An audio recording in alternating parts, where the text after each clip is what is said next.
parti. Bonjour, bonjour à toutes. Bienvenue dans les interviews Elle a osé. Je suis très heureuse aujourd'hui d'accueillir Valérie. Valérie a accepté de témoigner. J'en suis vraiment très heureuse. Et puis, je vais déjà vous laisser vous présenter. Qui êtes-vous? Que faites-vous? Voilà, on veut tout savoir. Tout. Bon, alors je m'appelle Valérie Bogart, j'ai 47 ans, j'habite sur Lyon depuis un peu moins d'un an. Précédemment, j'ai passé 10 ans à l'étranger. Voilà, et j'ai créé la société Art for Me il y a de ça 3 ans. D'accord. D'accord, On donc va c'est… avoir l'occasion de rentrer Oui, dans le vif du sujet. tout à fait, tout à fait.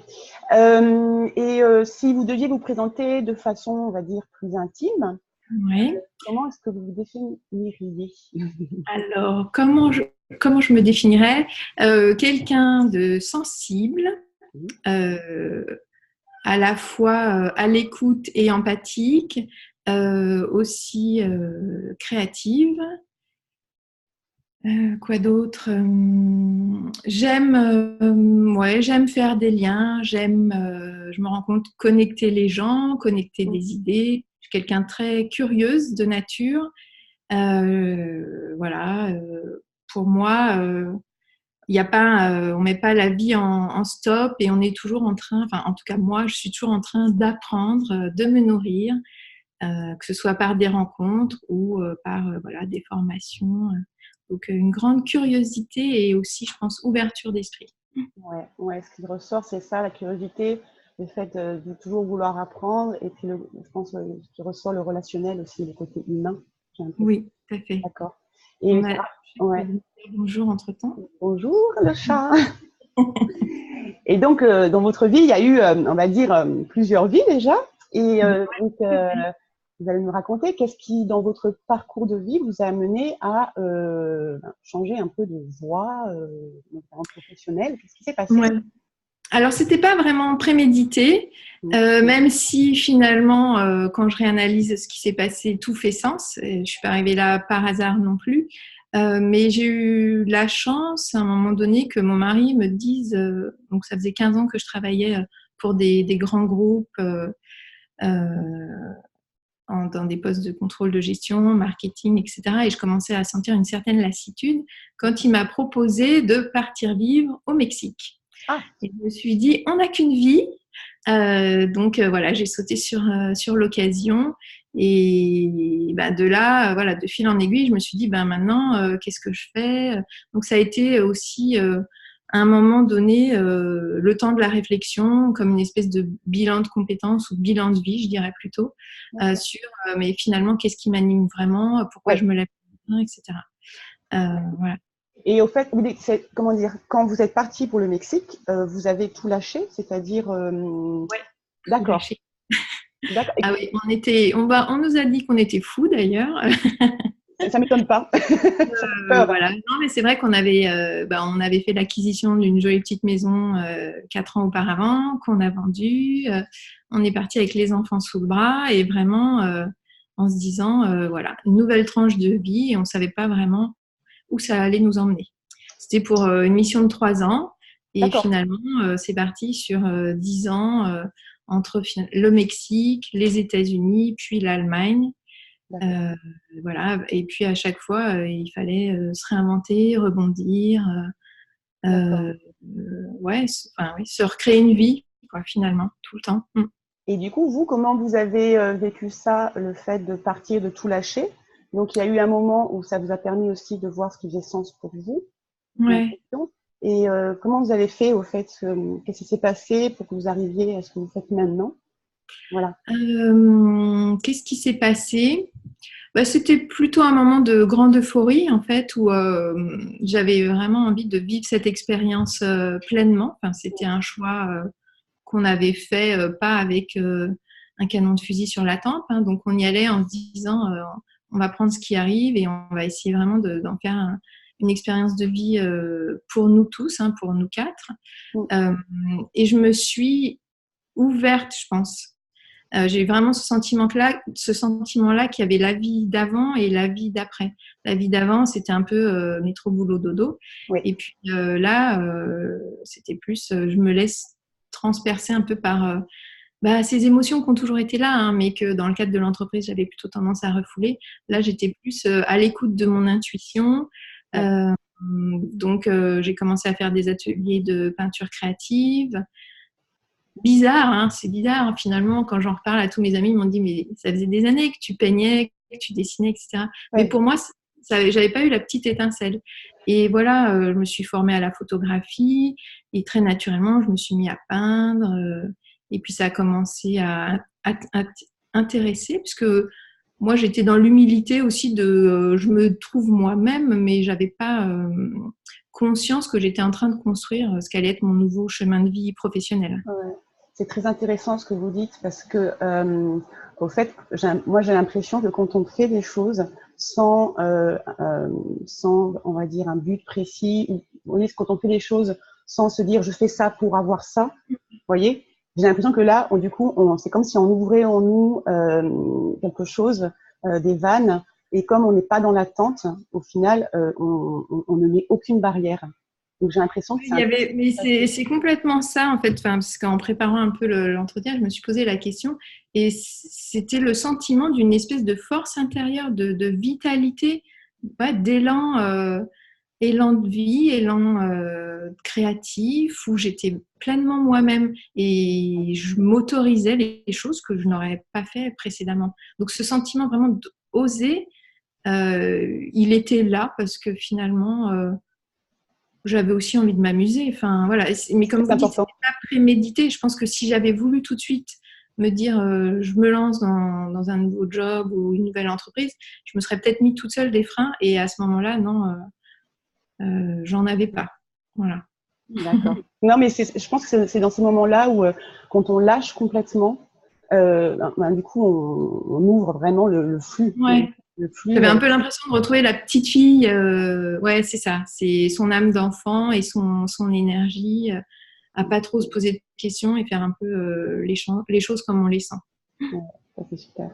Et du Ouais. coup, alors, donc, entre ce moment-là où vous avez reconnecté à vous, à votre, voilà, à votre amour, par rapport à tout ce qui est artistique, être reconnecté Ouais. à ce côté-là de vous, est-ce que vous avez rencontré des freins, des obstacles, voyez, entre ce moment-là où vous êtes reconnecté et l'idée après d'en faire une entreprise Une entreprise. Pas viable? vraiment, en fait. Pour être honnête, j'ai eu la chance, je pense, d'être portée par des belles rencontres. C'est comme si tout s'était mis en place de façon assez fluide. Mm. Euh, Parce que je pense qu'aussi, à un moment donné, quand on est bien, on brille et on sort de l'ombre et on attire aussi Des bonnes personnes. les bonnes personnes, ouais, c'est ça. Et donc voilà, je pense que j'ai attiré les bonnes personnes, j'ai fait les bonnes rencontres qui m'ont mis en confiance. J'ai eu la chance aussi, je dois dire, c'est pas pour dénigrer la France, mais de vivre aux États-Unis et au Mexique, où finalement tout est possible. Enfin, c'est un fait un peu stéréotypé, mais c'est quand même vrai. Tout est possible. On peut arriver dans une galerie avec des tableaux sans avoir un diplôme des beaux-arts et être sélectionnée, être prise, commencer à vendre. Et j'ai vraiment eu le sentiment que voilà, je faisais des rencontres de gens qui me faisaient confiance. Et petit à petit, les choses se sont faites comme ça. Et j'ai lancé un projet artistique aux États-Unis de reportage photographique. Euh, et on a créé un collectif photo parce que Détroit, c'est vrai que c'est pas. J'étais à Détroit, donc oui, Ouais. c'est pas forcément une ville qu'on va explorer seul. Et voilà, c'est comme ça que j'ai rencontré finalement la personne qui aujourd'hui est devenue mon associée, qui D'accord. s'est formée au coaching. Donc on se connaît depuis longtemps. On a monté au début donc ce projet artistique. Euh, et on s'est dit, nous-mêmes, on avait l'impression de s'être révélés, de s'être trouvés et d'avoir reconnecté avec cette vitalité, ou en tout cas cette part créative qu'on avait en nous. Et on s'est dit, dans le monde de l'entreprise, on est quand même très souvent déconnecté de ses émotions, enfin, même si aujourd'hui, je pense que ça change un petit peu. Oui, je Euh, comprends. Mais quand j'ai commencé à penser au concept, il y a de ça à peu près 4 ans, c'est peut-être encore pas tout à fait dans l'air du temps. Et moi, je l'avais vécu en tout cas assez douloureusement en fait. L'impression de devoir être un petit robot et de voilà, juste être dans l'action, dans une espèce d'excellence, de savoir-faire. Et pour moi, le savoir-être, il me semblait aussi très important. Donc, c'est comme ça que l'idée a germé et je me suis dit, mais pourquoi moi, qui ai eu cette chance, je ne pourrais pas accompagner les autres aussi à se révéler, à sentir que on peut, au sein de l'entreprise, créer du lien autrement. On peut avoir des moments où on va faire ensemble. Et donc, j'utilise, moi, le médium artistique pour monter des projets et faire en sorte que chacun soit aussi dans une forme d'authenticité dans son rapport à lui-même déjà, parce que je trouve que on a tendance à porter un masque parfois. Surtout dans les entreprises, ouais. Et donc, être vraiment dans... voilà, quand je disais moi retrouver mon âme d'enfant, on me l'a souvent dit, on m'a dit ah mais ça faisait longtemps que j'avais pas eu ce sentiment-là de voilà reprendre un pinceau, reprendre un crayon, mélanger des couleurs. C'est une joie un peu primitive, mais qui nous permet aussi voilà de se reconnecter avec qui on est et refaire du lien avec les autres, redécouvrir ses propres talents. Je trouve que en tout cas, moi, c'était ce qui m'animait. C'est l'essence du projet, ouais. Oui, tout à fait. Du coup, vous travaillez exclusivement en entreprise ou auprès de particuliers? Comment ça s'est concrétisé alors? Majoritairement en entreprise. En fait, ça a commencé pas du tout avec l'entreprise, justement, parce que j'étais à l'étranger et que par le biais des écoles, j'ai proposé des ateliers. Je travaillais à un moment à l'Alliance française aux États-Unis, etc. Donc, j'ai donné des cours de peinture. Et c'est comme ça que petit à petit, j'ai un peu, testé le concept aussi. De voir que je ne voulais pas monter une école de peinture, je ne voulais pas un atelier où on viendrait toutes les semaines, etc. Pour moi, c'était vraiment le côté expérience aussi, je trouvais qu'il était intéressant. Et collectif aussi. Donc, le collectif qui me parlait beaucoup. Donc, j'ai monté plusieurs ateliers comme ça au Mexique, non, aux États-Unis et en Allemagne. Et à chaque fois, ça rencontrait beaucoup de succès, de gens justement qui se disaient « Ah, mais je ne pensais pas avoir ces talents-là ». On est toujours très critique, très autocritique. Et finalement, je leur disais, mais pourquoi vous allez bien à des cours de cuisine, vous allez bien aller à un cours de yoga, pourquoi vous ne viendriez pas à un atelier de peinture créative? L'enjeu, il est quand même pas exceptionnel. On n'est pas là pour se dire, on va exposer notre tableau au Louvre. On est là pour passer un bon moment et puis se reconnecter aussi à soi. Et à chaque fois, ça marchait du feu de Dieu. À la fin, les gens s'échangeaient les numéros de téléphone parce qu'ils avaient envie de rester en contact. Ça crée des liens. Ça crée des liens. Quand c'est le prochain atelier, tu nous tiens au courant, etc. Donc, je me suis dit, mais là, il y a quelque chose. Mais donc, je ne l'avais pas fait dans le milieu de l'entreprise. Et après, c'est plus pour des questions économiques. C'est compliqué de trouver, parce que je voulais des lieux inspirants, etc. Pas de souci. Donc c'était dans des bars, etc. Mais après, au niveau logistique, c'est vrai que c'était un peu compliqué. Donc, je me suis dit, bon, je tiens le concept, il faut le déployer en entreprise. D'accord. Et là, donc, c'est ce que vous avez fait en France, du coup, de déployer le concept en entreprise. Tout à fait. Ouais, j'ai commencé à... En fait, on a commencé à travailler le concept quand j'étais en Allemagne, puisque mon associée, elle était sur Paris. Donc, je faisais la navette Stuttgart-Paris assez régulièrement, parfois 2 fois par mois.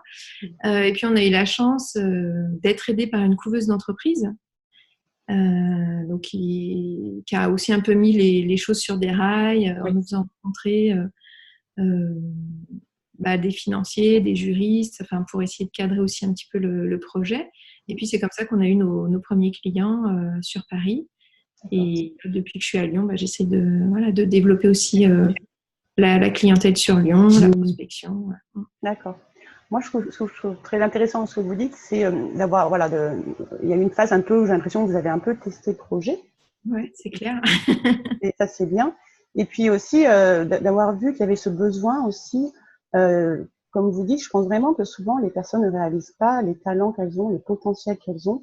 Et c'est vrai qu'on propose très rarement en entreprise d'avoir cette approche par l'expression artistique. Et ça, je pense que c'est quelque chose qui doit plaire aux personnes parce que ça leur permet de s'exprimer totalement à un moment donné, de lâcher justement.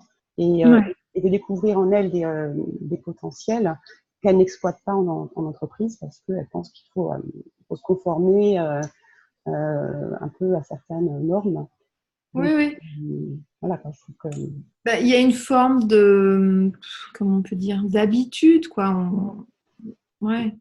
Et c'est vrai que j'ai eu la chance de rencontrer quand même des managers sensibles à la qualité de vie au travail, au bien-être. Enfin, de toute façon, il faut avoir un peu cet intérêt pour l'autre et vouloir avoir envie que son équipe grandisse.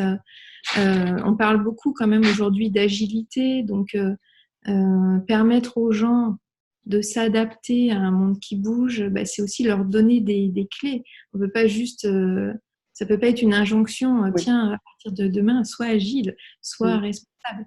Donc il faut aussi un peu les accompagner et je trouve que leur faire vivre des expériences comme ça, les mettre en situation, leur donner confiance, qu'ils expérimentent, qu'ils se rendent compte aussi que l'échec, des fois, c'est pas si grave, qu'on est ensemble et qu'on va pouvoir trouver ensemble des solutions. Ça, je le vois très souvent, en fait. Une personne qui peut bloquer des fois sur... parce que j'essaye de leur faire justement faire des dessins assez symboliques. On va me demander de travailler par exemple sur les valeurs d'entreprise, etc. C'est pas évident de représenter des valeurs d'entreprise. Mm. Euh, et parfois, une personne a une idée et puis elle se sent pas très à l'aise pour la représentation graphique. Et ça va être son collègue qui va dire, mais attends, mais moi, je vais le faire. Et c'est là où je vois qu'il y a vraiment l'interconnexion, l'entraide, enfin, l'intelligence collective. Et je Ouais. trouve que c'est puissant, quoi, qu'ils puissent Ouais. vivre ça.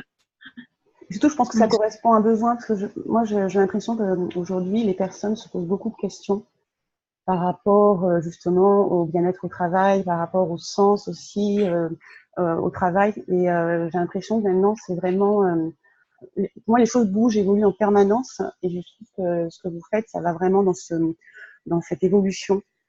Les personnes, elles sont vraiment en quête de sens. Elles ont, je pense qu'on là, on a dépassé un peu une image de l'entreprise complètement sclérosée. Et Oui, c'est clair. On n'y voilà, va plus juste pour gagner son salaire. Et puis, c'est encore plus vrai avec les jeunes générations. Enfin, je vois, mes enfants, ils ont 16 et 19 ans. Et je comprends complètement leurs attentes. Et à la fois, je trouve que c'est légitime. Enfin, oui. ouais, d'aller travailler et que les choses fassent sens, quoi. Ouais. Ouais. Mais de toute façon, les nouvelles générations, en fait, elles sont là pour nous interpeller sur des choses qui ne fonctionnent pas vraiment. Et puis ce sur quoi elles nous interpellent, c'est qu'en général, elles ont ressenti des choses que nous on dégagées, tu vois. Vous voyez, par rapport au travail, par rapport à des dysfonctionnements. Donc, Ouais, en fait, c'est toujours intéressant d'être à l'écoute de ce que nos jeunes nous disent. c'est clair. Moi, je pense Ouais, que ouais, non, ça secoue un peu, ça remet en question. Mais je pense que c'est pour la bonne cause. mm. En tout cas, moi j'y crois. Ouais. Et donc, est-ce que vous pouvez nous dire qu'est-ce que vous avez appris sur vous en passant à l'action, justement? Donc, Eh en- ben, pas mal de choses en fait, hein, parce que pendant une quinzaine d'années, je pense que j'avais été le bon petit soldat. J'avais ce côté assez perfectionniste, le goût du travail bien fait. Donc ça fonctionnait bien en fait dans l'entreprise. Et puis je suis quelqu'un de euh, voilà, assez doux, comme je l'ai dit, empathique, etc. Donc au niveau des relations humaines, je faisais pas de vagues et tout se passait assez bien. Mais alors, je pensais pas avoir cette force finalement, ouais. ouais, cette énergie, cette force de conviction, force de persuasion aussi. Euh, et puis, c'est un peu comme un marathon, hein, de monter une boîte. Tout à fait. Donc, Ça demande de la persévérance, de la foi, voilà, ouais. cette endurance pour tenir sur la durée. Mm. Ouais. Ouais, donc je me suis trouvée. Le côté intuition, créativité, je connaissais déjà. Ouais. Euh, mais finalement, je me suis révélée aussi dans les relations aux autres. Je me suis, en fait, ouais, je me suis, j'ai trouvé à ma place, je pense, sortie, comme je disais, un petit peu de l'ombre. Euh, ouais, c'est ça, je crois. Ouais. Et ce qui est intéressant aussi, parce qu'on en avait discuté pour préparer l'interview, c'est que vous me disiez, mais tout ce que j'ai fait avant, même quand je travaillais dans le marketing, contrôle de gestion, finance, je m'en sers encore aujourd'hui, et ça c'est très important. C'est pas parce qu'on change complètement de métier, de vie qu'on renie ce qu'on a fait avant, parce que Non, complètement, ouais. voilà. Et ça, Ben, c'est ça, peut-être que vu de l'extérieur, on a l'impression que c'est pas les 7 vies du chat, mais pas loin. mm, Et pour autant, moi, de l'intérieur, j'ai l'impression que tout est lié.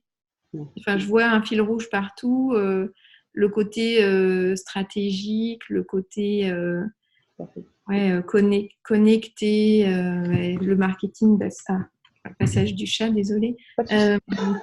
Tout ça, oui, faisait sens.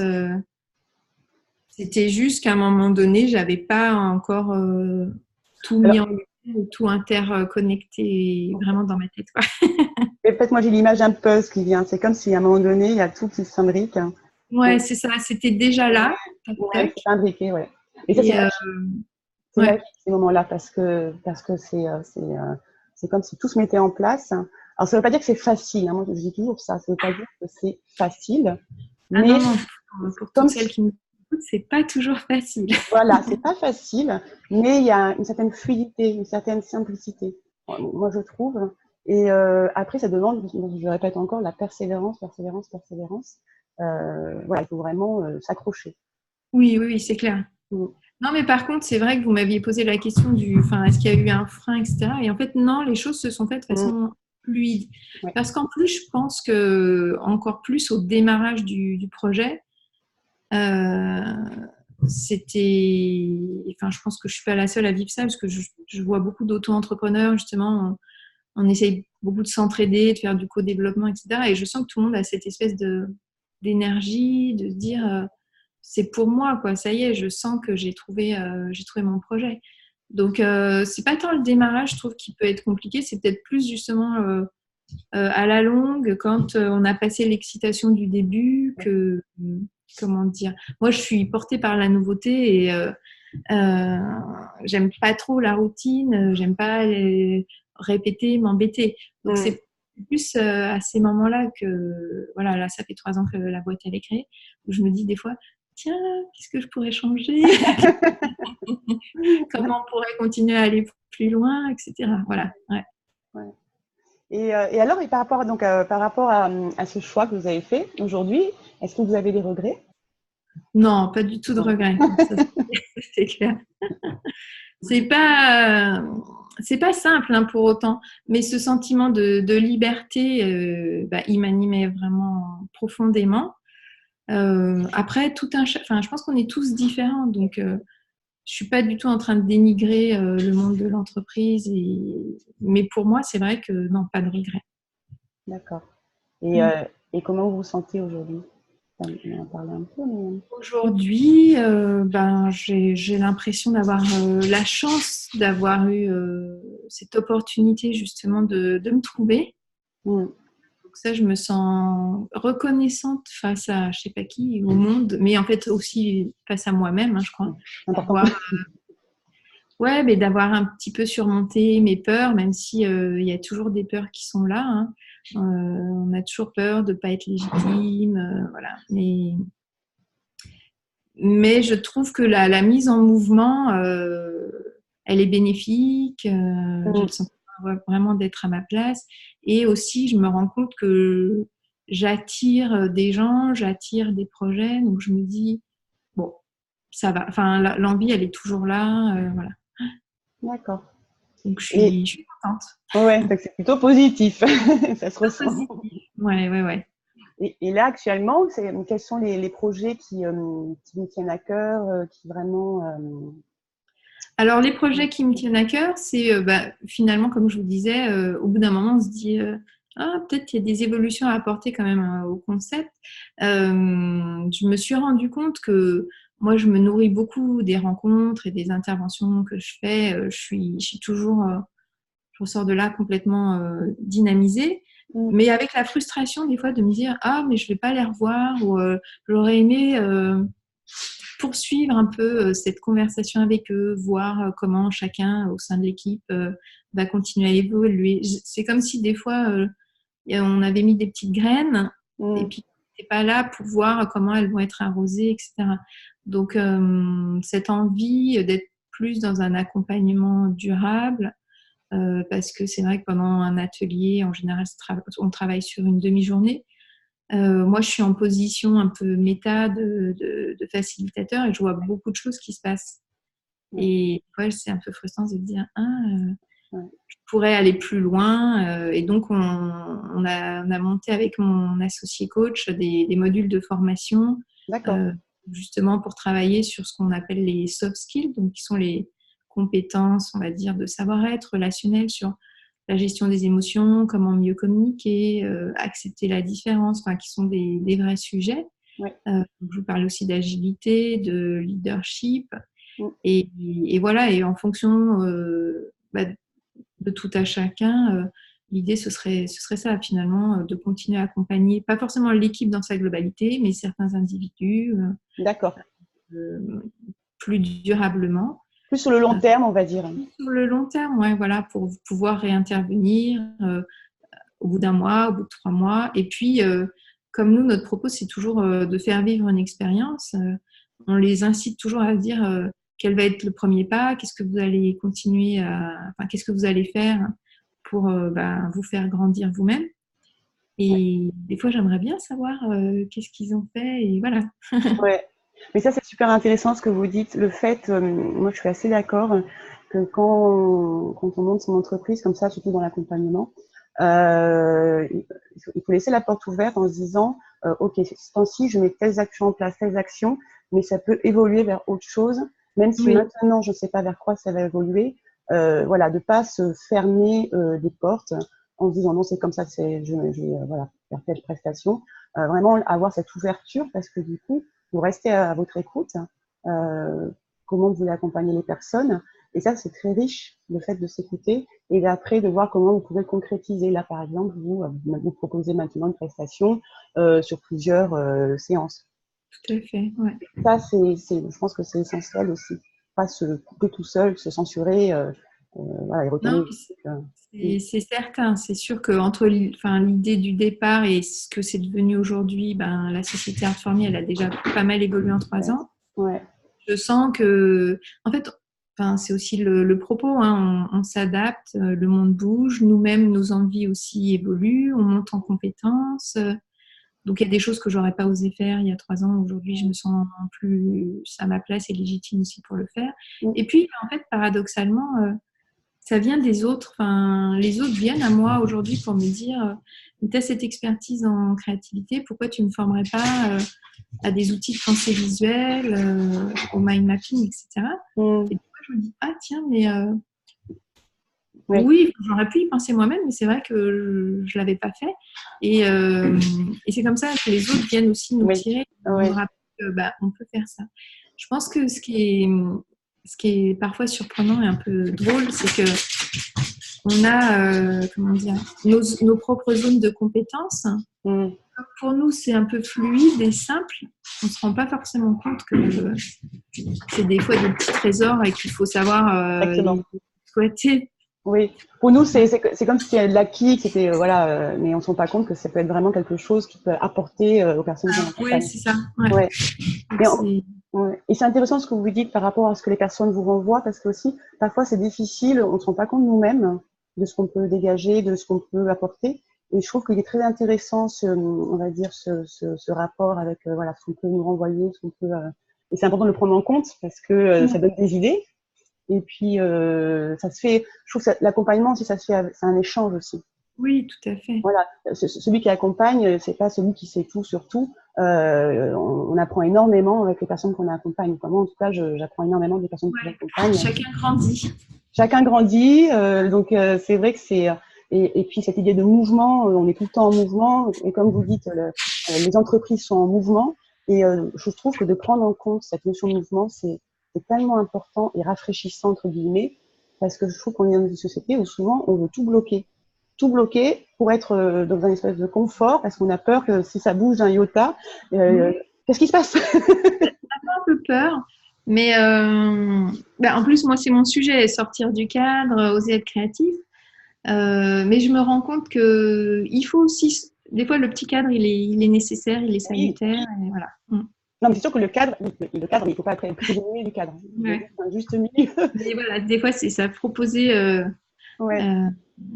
la petite sortie de route, prendre le petit chemin qui sillonne un petit peu plus que d'habitude, c'est pas inintéressant. Ouais. Oui, je pense que les personnes, c'est ce qu'elles elles attendent un peu. Qu'elles attendent en fait, parce que je me rends compte, on a tous en nous un potentiel des fois inexploité. Ouais. Et moi, je leur dis toujours, j'ai pas de baguette magique, hein.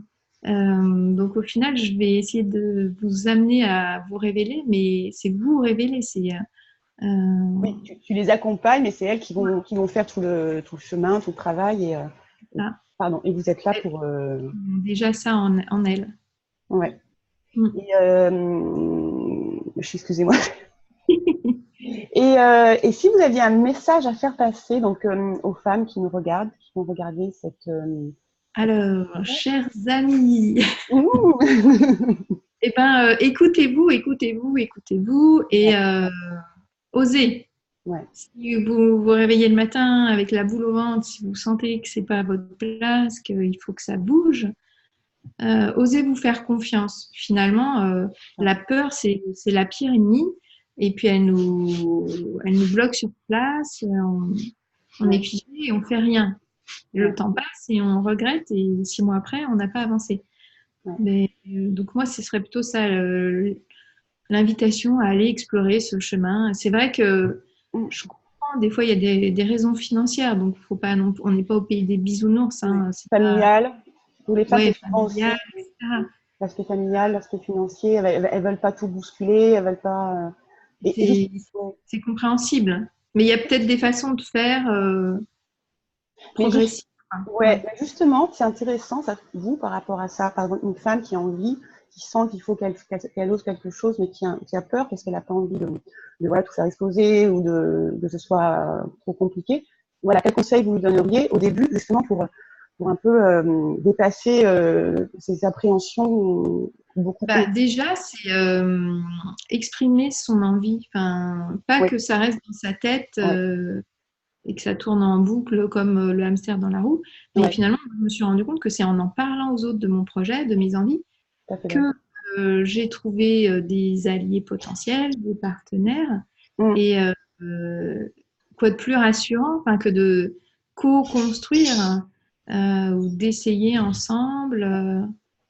Donc, c'est ça, c'est se faire, oser parler, je pense que c'est important. Parce qu'on va aussi entendre des échos. Des fois, ça permet de réaligner ou de se dire ah ouais, ce point-là, je l'avais peut-être pas perçu, mais ils n'ont pas tort. Ou alors, au contraire, ça pousse, ça donne un élan incroyable. Et puis, se faire accompagner. Alors, ça peut être avec, je sais pas, peut-être du coaching, mais nous, c'est clair que la couveuse d'entreprise, c'est un super, une super occasion donnée de tester les choses. C'est rassurant pour tester. Ouais, c'est rassurant. Et puis, il y avait ce côté aussi que j'ai pas cité, mais communautaire, en fait.